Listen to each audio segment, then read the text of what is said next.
Hello మన grandma TV స్వాగతం. ఈరోజు చెప్పే జవార్ చిల్లండి. దీనికి కావాల్సిన ఒక కప్పు జొన్నపిండి, అలాగే ఒక కప్పు అయ్యేట్టుగా క్యారెట్ తురుము కూడా ఉండాలి. ముందుగా పెసరపప్పు 1-2 సార్లు కడుక్కొని నానబెట్టి ఉంచుకోవాలి. దీనికి ఒక క్యాప్సికమ్, ఒక అరకప్పు క్యాబేజీ, కొత్తిమీర, కరివేపాకు, అల్లం తురుము, పచ్చిమిరపకాయలు ఒక 2 కానీ 3 కానీ వేసుకో, కారం పిల్లలు తినడానికి. మిక్సింగ్ బౌల్లోకి ఈ జొన్నపిండి వేసుకుని, దాని కప్పు జొన్నపిండి అయితే కప్పు క్యారెట్ వేసుకుంటే టేస్ట్ బాగుంటుంది, కలర్ఫుల్గా బాగుంటుంది.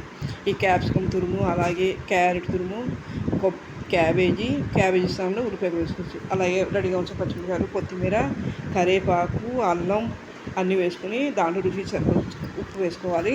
అలాగే 2-3 స్పూన్లు, ఒక 3 స్పూన్లు శనగపిండి వేసుకోండి. దాని స్థానంలో గోధుమ పిండి కానీ బియ్యపిండి కానీ వేసుకోవచ్చు. అలాగే మనం నానబెట్టి ఉంచుకున్న పెసరపప్పు కూడా వేసుకోవాలి.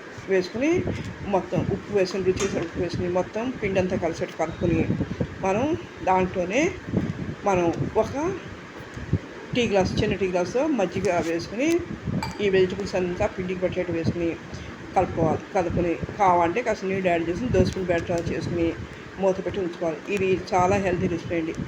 వెయిట్ లాస్ కావాలనుకున్న వాళ్ళకి, అలాగే షుగర్ పేషెంట్స్కి మంచి బ్రేక్ఫాస్ట్ కానీ రాత్రి డిన్నర్ మంచి హెల్తీ రెసిపీ అండి.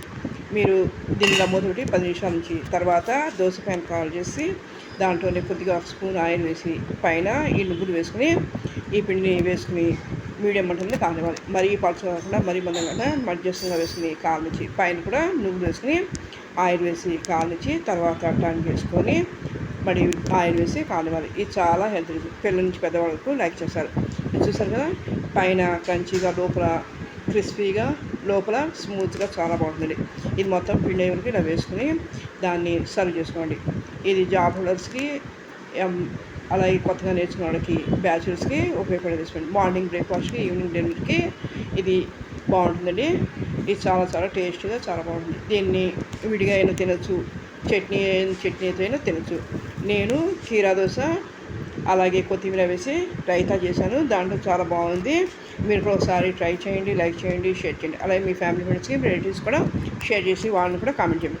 మీరు వ్యూస్ చూసినారు, సబ్స్క్రైబ్ చేయండి, తప్పకుండా సబ్స్క్రైబ్ చేయండి. ఇది చాలా మంచి రెసిపీ అండి. ఓకే, థ్యాంక్ యూ అండి.